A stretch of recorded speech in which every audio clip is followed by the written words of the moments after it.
नमस्कार, स्वागत है आप सभी का हमारे YouTube चैनल में। इस वीडियो में हम जानेंगे राजस्थान के भौतिक प्रदेशों के बारे में। ये एक तरह से रिवीजन क्लास है, इसके अंदर हम कम समय के अंदर जल्दी से जल्दी टॉपिक को कवर करने की कोशिश करेंगे। तो चलिए शुरू करते हैं राजस्थान के भौतिक प्रदेशों के बारे में। अगर पहले बात करें राजस्थान की उत्पत्ति के बारे में, तो जो अल्फ्रेड वेगनर थे उन्होंने 1912 के अंदर सिद्धांत दिया। उन्होंने कहा कि पेंजिया पेंजिया क्या है कि सभी महाद्वीपों या सभी महाद्वीपों को संयुक्त रूप से पेंजिया कहा जाता था और वर्तमान में दो भागों में इसे विभाजित किया गया है। जो पेंजिया था वो जो जल वाला भाग था, स्थलीय भाग था, उसे पेंजिया कहा जाता था और जो जल वाला भाग था महासागर, उसे पेंथालासा कहा जाता था। और जब ये कार्बोनिफेरस युग के अंदर इनका बंटवारा होता है तो जो उत्तरी भाग था वो बनता है अंगारा लैंड और जो दक्षिणी भाग था वो बनता है गोंडवाना लैंड और इनके बीच में जो समुद्र था या भूसन्निधि थी उसे टेथिस सागर कहा गया। 1912 के अंदर अल्फ्रेड वेगनर ने कहा था कि सभी महाद्वीपों या सभी महाद्वीपों को संयुक्त रूप से पेंजिया कहा जाता है और वर्तमान में इसके दो भाग हैं, एक है अंगारालैंड या इसे लोरेशिया कहा जाता है। ये पेंजिया का उत्तरी भाग है और महाद्वीप की बात करें तो उत्तरी अमेरिका, यूरोप और उत्तरी एशिया इसके अंदर आते हैं। गोंडवाना लैंड की बात करें तो पेंजिया का दक्षिणी भाग, महाद्वीप की बात करें तो दक्षिणी अमेरिका, अफ्रीका, दक्षिणी एशिया, ऑस्ट्रेलिया, अंटार्कटिका, ये गोंडवाना लैंड का हिस्सा है। राजस्थान का भूगोल के अंदर भौतिक प्रदेश क्या है कि राज्य की प्राकृतिक जो संसाधन है जैसे सलाहकृति या मिट्टी के प्रकारों को समझने में ये सहायता प्रदान करते हैं। प्रोफेसर वीसी मिश्रा और डॉक्टर हरिमोहन सक्सेना के शोध से राजस्थान को विभिन्न भौगोलिक भागों में विभाजित किया गया है। सबसे पहले जो राजस्थान भूगोल के अंदर जो भौतिक प्रदेशों का बंटवारा किया वो किया था प्रोफेसर वीसी मिश्रा के द्वारा। इन्होंने 7 भौगोलिक प्रदेशों का वर्गीकरण किया था 1966-68 के बीच में। इन्होंने कौन से बताए? पश्चिमी शुष्क मैदान, अर्धशुष्क प्रदेश, नहरी क्षेत्र, अरावली प्रदेश, पूर्वी कृषि औद्योगिक प्रदेश, चंबल दक्षिणी पूर्वी कृषि प्रदेश और चंबल बीहड़ प्रदेश। ये इन्होंने 7 प्रकार बताए थे। और डॉक्टर हरिमोहन सक्सेना और प्रोफेसर तिवारी द्वारा 4 भौगोलिक प्रदेशों का वर्गीकरण किया गया 1968 के अंदर। और ये जो भौगोलिक वर्गीकरण है ये सर्वाधिक मान्यतापूर्ण माना जाता है। अब बात करते हैं राजस्थान के भौतिक प्रदेशों के ये 4 भागों की। पहला जो भाग है उत्तरी पश्चिमी मरुस्थलीय प्रदेश है, दूसरा जो भाग है ये मध्यवर्ती अरावली है और तीसरा जो भाग है ये पूर्व का मैदान है और चौथा जो है दक्षिणी पूर्वी हाड़ौती का पठार या पठारी प्रदेश माना जाता है। भौतिक प्रदेश की सामान्य जानकारी की बात करें तो इसके अंदर ये जो है क्षेत्रफल, मरुस्थल का क्षेत्रफल 61.11% है और इसके अंदर 40% जो जनता है वो निवास करती है और मरुस्थल 12 से 13 जिलों के बीच में आता है। मृदा की बात करें तो यहाँ पर बलुई रेतीली मृदा पाई जाती है और जलवायु जो है वो इसकी शुष्क और अर्धशुष्क होती है। अरावली क्या है? अरावली 9% भागों पर 9% क्षेत्रफल पर है और इसके अंदर 10% जनसंख्या निवास करती है। इसके अंदर जो मिट्टी होती है वो पर्वतीय वनीय मिट्टी होती है और इसकी जो जलवायु है वो उपाद्र है। मैदान की बात करें तो यहाँ पर 23% क्षेत्रफल पर ये मैदान फैला हुआ है और यहाँ पर 39% जो है जनता निवास करती है। मैदानी भाग की जो मिट्टी है वो दोमट या जलोढ़ मिट्टी है और जलवायु की बात करें तो ये इसकी जो जलवायु है वो आर्द्र जलवायु है। हाड़ौती पठार 6.89% पर फैला हुआ है और इसकी जो जनसंख्या निवास करती है वो 11% जनसंख्या निवास करती है। उत्तरी पश्चिमी मरुस्थल की बात करें तो इसे थार का मरुस्थल कहा जाता है और इसका जो निर्माण है मुख्यतः टर्शरी एवं प्लेस्टिनोसीन काल के अंदर हुआ था। इसकी विस्तार की बात करें तो इसका जो विस्तार है राजस्थान के अंदर इसकी 640 किलोमीटर लंबाई है और चौड़ाई जो है इसकी 300 किलोमीटर है और ऊंचाई 200 से 300 मीटर है।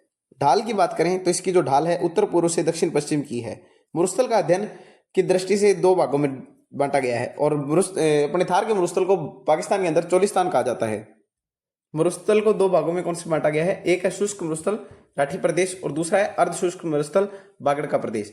शुष्क मरुस्थल जो है इसको 0 से 25 सेंटीमीटर की वर्षा रेखा विभाजित करती है और अर्धशुष्क जो मरुस्थल है वो 25 से 50 सेंटीमीटर जो आगे की रेखा है वहां पर विस्तृत है।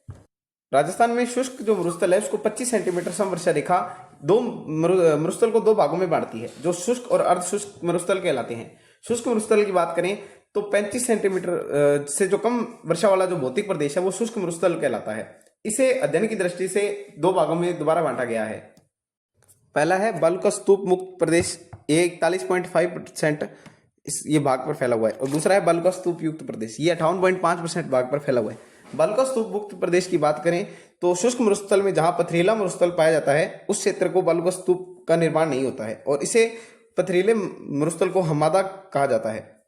इसका विस्तार सर्वाधिक जैसलमेर, रामगढ़, लोदरवा, पोखरण, बाड़मेर, जोधपुर और फलोदी में पाया जाता है। बालू का स्तूप युक्त की बात करें तो शुष्क मरुस्थल में जहां पवन के द्वारा मिट्टी का निक्षेपण जमाव किया जाता है उस निर्मित संरचना को बालू का स्तूप युक्त कहा जाता है। राजस्थान में सर्वाधिक जो बालू का स्तूप जैसलमेर और सभी प्रकार के बालू का स्तूप जोधपुर, फलोदी में पाए जाते हैं।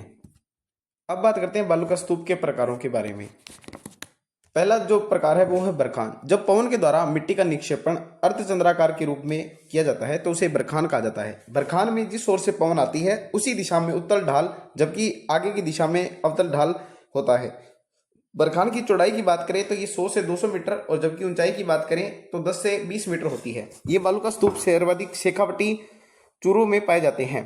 ये बालू का स्तूप सर्वाधिक गतिशील होते हैं, जिनके द्वारा मरुस्थलीकरण सर्वाधिक होता है। ये देखिए बरखान की आकृति इस तरह से, उत्तल फिर आगे की ओर अवतल।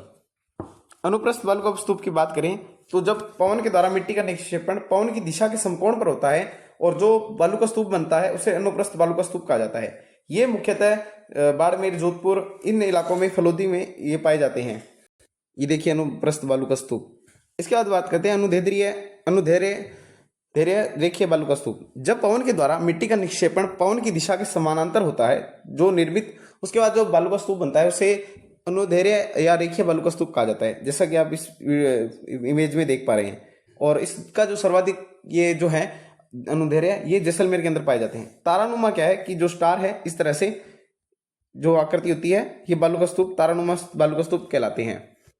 तारानुमा जो ये बालू का स्तूप है ये सर्वाधिक जैसलमेर, सूरतगढ़, श्रीगंगानगर में पाए जाते हैं और इनकी जो भुजाएं होती है वो 3 से ज्यादा होती है और अनियमित हवाओं के द्वारा इनका निर्माण होता है। पैराबोलिक बालू का स्तूप की बात करें तो बरखान के विपरीत या महिलाओं की जो बालों की क्लिप होती है उसके जैसा जो बालू का स्तूप होता है उसे पैराबोलिक बालू का स्तूप कहा जाता है। जब बालू का स्तूप सभी मरुस्थलीय जिलों में पाए जाते हैं तो इस कारण यह राजस्थान में सर्वाधिक होते हैं। सीप की बात करें तो बरखान के निर्माण दौरान जब पवन की दिशा में परिवर्तन होता है तो बरखान की एक भुजा आगे की ओर बढ़ जाती है और इसी संरचना को शीफ कहा जाता है।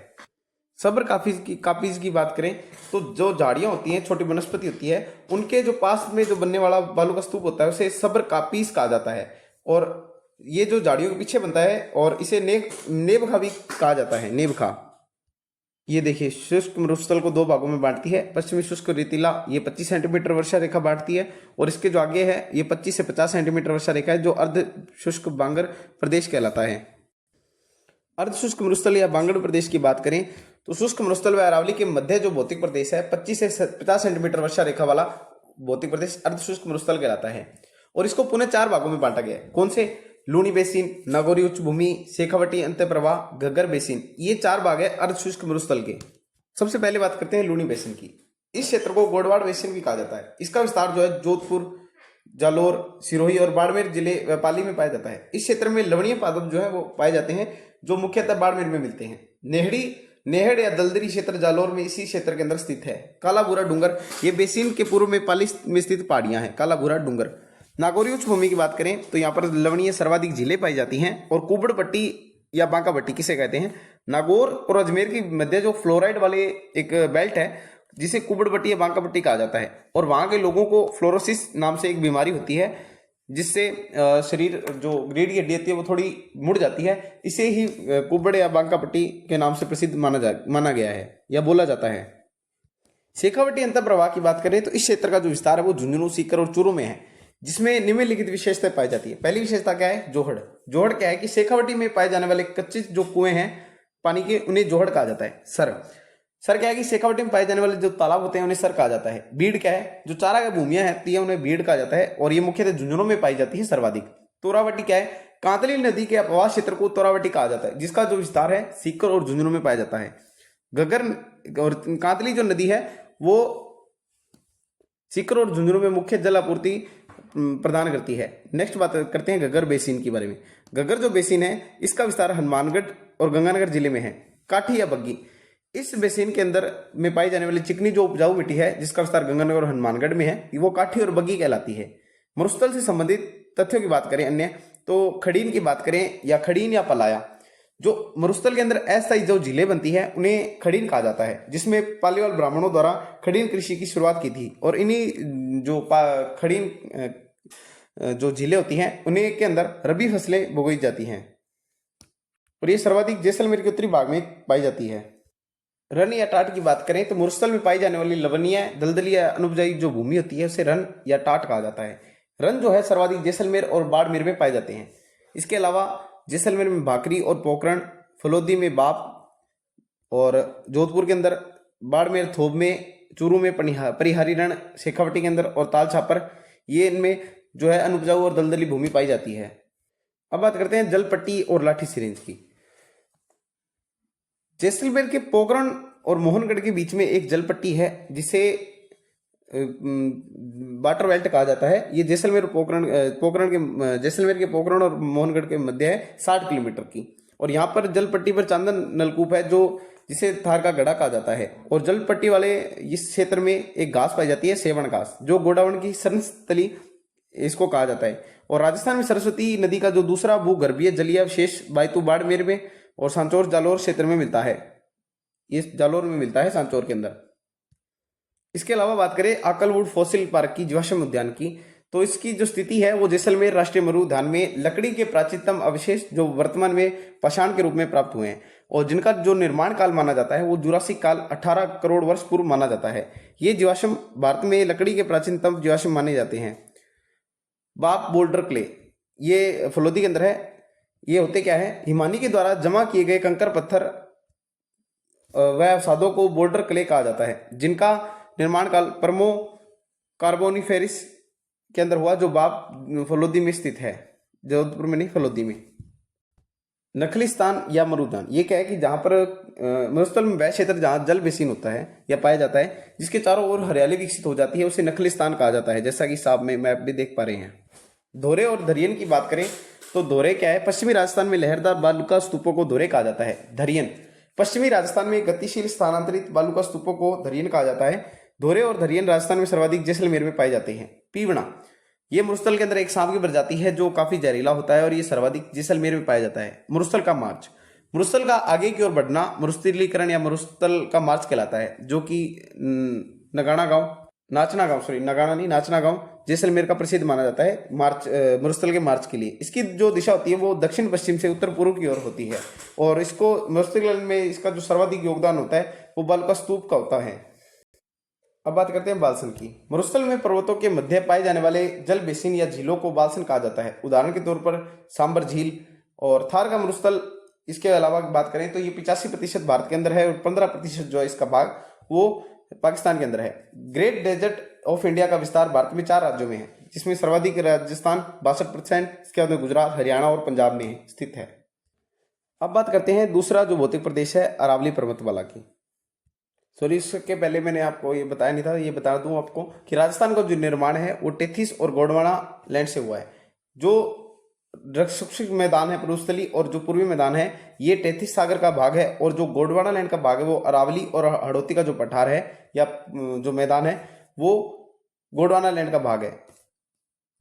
अरावली जो है ये गोंडवाना लैंड का भाग है और इसका जो निर्माण काल माना जाता है वो प्री कैम्बियन काल माना जाता है। अरावली एक वलित पर्वतमाला है और सबसे प्राचीन वलित पर्वतमालाओं में अरावली को दर्जा दिया गया है और ये वर्तमान में अवशिष्ट पर्वतमाला मानी जाती है। इसका विस्तार की बात करें तो इसकी कुल लंबाई 692 किलोमीटर है और इसकी जो राजस्थान के अंदर कुल लंबाई है वो 550 किलोमीटर है और औसत इसकी जो ऊंचाई मानी जाती है वो 930 किलोमीटर मानी जाती है, 930 मीटर मानी जाती है। एग्जाम में क्वेश्चन आता है बहुत बार कि अरावली की दिशा क्या है, तो अरावली की जो दिशा मानी जाती है वो दक्षिण पश्चिम से जो नैऋत्य कोण है दक्षिण पश्चिम से लेकर उत्तर पूर्व की ओर ये दिशा मानी जाती है ईशान कोण। ये ईशान कोण है और ये जो है वो नैऋत्य कोण है, नैऋत्य कोण।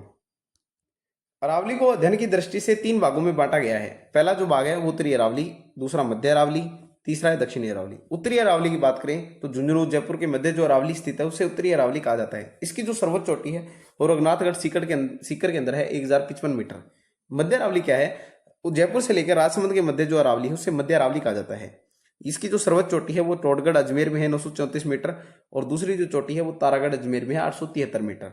दक्षिणी अरावली क्या है, राजसमंद से लेकर सिरोही के मध्य जो अरावली स्थित है उसे दक्षिणी अरावली कहा जाता है और इसकी जो सर्वोच्च चोटी होती है है जो है वो गुरु शिखर है 1722 मीटर के लिए, 1722 मीटर।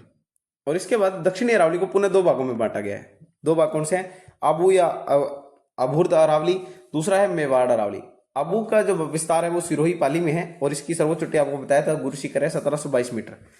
मेवाड़ अरावली जो है उसका विस्तार उदयपुर राजसमंद इसके अंदर है और इसकी जो सर्वोच्च चोटी है वो जरगा है जो उदयपुर में है 1431 मीटर। अब बात करते हैं अरावली की अवरोही से क्रम में बढ़ते से घटते क्रम में प्रमुख चोटियों की। तो सबसे ऊंची चोटी है गुरु शिखर 1722 मीटर सिरोही के अंदर, शेर 1597 सिरोही में, देलवाड़ा 1442 सिरोही में, जरगा 1431 उदयपुर में, अचलगढ़ 1380 सिरोही के अंदर, कुंभलगढ़ राजसमंद के अंदर है 1224 मीटर, रघुनाथगढ़ 1055 मीटर सीकर और 1017 सिरोही के अंदर है, ऋषिकेश कमलनाथ उदयपुर 1001 मीटर और इसके अलावा मोरमजी या गोरमजी घाट ये अजमेर के अंदर है 937 मीटर, खो 1920 जयपुर में, तारागढ़ 873 अजमेर में, रोजा भाकर 730 जालौर के अंदर। ये सभी प्रमुख चोटियां हैं अरावली की। अब बात करते हैं अरावली के दर्रों की। तो पर्वतों के मध्य नीचे और तंग रास्तों को नाल या दर्रे कहा जाता है और अरावली में सर्वाधिक दर्रे राजसमंद में पाए जाते हैं। अब बात करते हैं राजस्थान में प्रमुख नाल की। देसूरी नाल, बरनाल जो पाली में स्थित पाली और अजमेर ब्यावर को जोड़ती है, परवारिया नाल और सुरा नाल ये अजमेर के अंदर है। और राजसमंद की बात करें तो यहाँ पर सोमेश्वर नाल, हाथीगुड़ा नाल, कमली या खामली घाट, गोमती घाट, पगलिया या जोलवा नाल जो मेवाड़ राजसमंद से मारवाड़ पाली को जोड़ती है। उदयपुर में बात करें तो ढेबर नाल, केवड़ा नाल, फुलवारी की नाल और हाथी नाल ये सभी प्रसिद्ध है। अब बात करते हैं अरावली के प्रमुख पठारों के बारे में। पहले बात करते हैं उड़िया का पठार। उड़िया का जो पठार है ये सिरोही के अंदर स्थित है और ये सर्वाधिक ऊंचा पठार है राजस्थान का। इसकी जो ऊंचाई है वो 1360 मीटर है। और दूसरा जो पहाड़ है वो है आबू पर्वत पठार। आबू पर्वत दक्षिणी अरावली सिरोही में स्थित है और आबू पर्वत की ऊंचाई 1200 मीटर है और ये बैथोलित संरचना का एक उदाहरण माना जाता है। बोराट पठार की बात करें तो ये उदयपुर गोगुंदा पहाड़ियों से राजसमंद कुंभलगढ़ मध्य दक्षिण अरावली में स्थित है और इसकी जो ऊंचाई है वो 1225 मीटर है। बोराट का पठार राजस्थान का दूसरा सबसे ऊंचा पठार माना जाता है। पहला है उड़िया का पठार और दूसरा है बोराट का पठार। भोमट का पठार की बात करें तो ये उदयपुर से डूंगरपुर के बीच में फैला हुआ है और ये मुख्यतः भील जनजाति यहाँ पर अधिक पाई जाती है। लसाड़िया पठार दक्षिणी अरावली में जयसमंद झील के पूर्व में स्थित है और लसाड़िया पठार उबड़ खाबड़ और विच्छेदित पठार माना जाता है। कांकरवाड़ी या क्रास का पठार, ये पठार उत्तरी अरावली में अलवर सरिस्का में स्थित है। अरावली के महत्व की बात करें तो अरावली मरुस्थलीकरण को रोकती है, धात्विक खनिज अधिक पाए जाते हैं, धारवाड़ चट्टानों से निर्माण हुआ है अरावली का और जल विभाजक है अरावली और बंगाल की खाड़ी और अरब सागर के प्रवाह तंत्र को अलग करती है। जैव विविधता सर्वाधिक है। राजस्थान की अधिकांश नदियों का उद्गम अरावली से होता है और सर्वाधिक जो जनजातियां हैं उनकी शरण स्थली है जैसे भील, गरासिया, मीणा, डामोर, कथोड़ी। और पर्यटकों में भी प्रसिद्ध है जैसे mount Abu hill station, Jaipur, Ajmer, Udaipur इत्यादि। अब बात करते हैं अरावली की प्रमुख पहाड़ी या पर्वतों की और उनकी स्थिति के बारे में। त्रिकुट पहाड़ी जिस पर सोनार दुर्ग बना हुआ है ये जैसलमेर में है और त्रिकुट पर्वत केला देवी मंदिर ये करौली के अंदर है। करौली की जो केला देवी माता है ये यादवों की जादौन शाखा की कुल देवी मानी जाती है। चिड़ियाटूक की पहाड़ी ये मेहरानगढ़ दुर्ग इस पर स्थित है और ये जालोर जोधपुर में स्थित है। जोधपुर में स्थित है, जालोर में नहीं, जोधपुर में। 56 की पहाड़ियां जो है वो बाड़मेर सिवाड़ा में स्थित है और रोजा बाकर जालोर में, इसराना बाकर झारोला बाकर और जसवंतपुरा की पहाड़ियां ये भी जालोर में स्थित है। जसवंतपुरा की पहाड़ी की जो सर्वोच्च चोटी है वो डोरा पर्वत मानी जाती है। सुंडा पर्वत ये जालोर में है। यहाँ पर सुंडा माता का मंदिर है और यहाँ पर 2006 के अंदर फर्स्ट रोपवे लगाया गया था और यहाँ पर बालू सुरंग के स्थित ये क्षेत्र है सुंडा पर्वत। बाकर की बात करें तो ये सिरोही में है। ये जो दक्षिणी अरावली में छोटी तीव्र ढाल वाली जो उबड़ खाबड़ पहाड़ियां होती हैं उन्हें बाकर कहा जाता है। ये मुख्यतः सिरोही में पाई जाती है। बेल का मगरा सिरोही में है। मोती मगरी जो फतेह सागर झील के किनारे है उदयपुर में है। हिरण मगरी और मछला मगरी ये भी उदयपुर में है और पिछोला झील के पास ही ये स्थित है मछला मगरा जहाँ पर सेकेंड रोपवे 2008 के अंदर इस पहाड़ी पर बनाया गया था। जरगा पहाड़ी उदयपुर में है। रागा हिल्स उदयपुर में है। देश सरो क्या है? दक्षिणी अरावली में उदयपुर में स्थित जरगा रागा की पहाड़ियों के मध्य हरे भरे क्षेत्र को देश सरो कहा जाता है। गोगुंदा उदयपुर में है। बिछामेड़ा की जो पहाड़ियां हैं उदयपुर में है। यहाँ से सोम नदी का उद्गम होता है। रेल का मगरा राजसमंद में है। बिजराल हिल्स ये राजसमंद में है और यहाँ पर खारी नदी का उद्गम होता है। दिवेर की जो पहाड़ियां हैं ये भी राजसमंद में है और यहाँ से कोठारी नदी का उद्गम होता है। खमनोर हिल्स, यहाँ से ये भी राजसमंद के अंदर है और यहाँ से बनास नदी का उद्गम होता है। नागपाड़ी की बात करें, नागपाड़ी तो ये अजमेर में स्थित है और यहाँ से लूणी नदी का उद्गम होता है। मोती डोगरी जयपुर, झलाना डोगरी जयपुर, महादेव डोंगरी जयपुर और बीजक डुमरी, भीम डोंगरी बीजक, ये वर्तमान में जयपुर में नहीं है सभी, ये सभी वर्तमान में कोटपुतली बैरोड के अंदर है। महादेव डोंगरी, भीम डोंगरी, बीजक डोंगरी, यहाँ से बेराट सभ्यता के अवशेष भी प्राप्त हुए हैं। बेराट की पहाड़ी जो है ये जयपुर में है और यहाँ से बाणगंगा नदी का उद्गम होता है। सेवर की पहाड़ी, यहाँ से साबी नदी का उद्गम होता है और ये भी जयपुर में स्थित है। मनोहरपुरा की पहाड़ी, ये भी जयपुर में है और यहाँ से मेथा या मेंढा नदी का उद्गम होता है। जयगढ़ दुर्ग जो कि चील का टीला ईगल पहाड़ी पर बना हुआ है, ये भी जयपुर में स्थित है। बरवाड़ा जयपुर में है और चौथ का बरवाड़ा सवाई माधोपुर है, जहाँ पर चौथ माता का मंदिर है और ये सीसा जस्ता भंडारण के लिए प्रसिद्ध माना जाता है। बाबाई की जो पहाड़ी है वो जयपुर में है और बबाई की पहाड़ी झुंझुनू में है। मालखेत पहाड़ी सीकर के अंदर है। हर्ष की पहाड़ी सीकर में है और खंडेला पहाड़ी सीकर में स्थित है। खंडेला से कांदली नदी का उद्गम होता है और ये यूरेनियम भंडार के लिए प्रसिद्ध मानी जाती है। हर्षनाथ की जो पहाड़ी है वो अलवर में है। हर्षनाथ उदयनाथ की पहाड़ी, जहाँ से रूपारेल नदी का उद्गम होता है, ये अलवर में है। बोरांच भी अलवर में है। अडावल या अरावल ये बूंदी के अंदर है और बीजासन की पहाड़ी भीलवाड़ा में है। विशेष आकृति की पहाड़ियों की बात करें तो जो गोलाकार पहाड़ी है ये बाड़मेर के अंदर है और घोड़े की नाल जैसी जो पहाड़ी है वो रामगढ़ बारा में है। तस्तरी नुमा जो पहाड़ी है वो गिरवा उदयपुर में है और अर्धचंद्राकार जो पहाड़ी है वो बूंदी, कोटा और झालावाड़ में पाई जाती है। नाग या सर्पिलाकार की जो पहाड़ियां हैं वो अजमेर के अंदर पाई जाती है।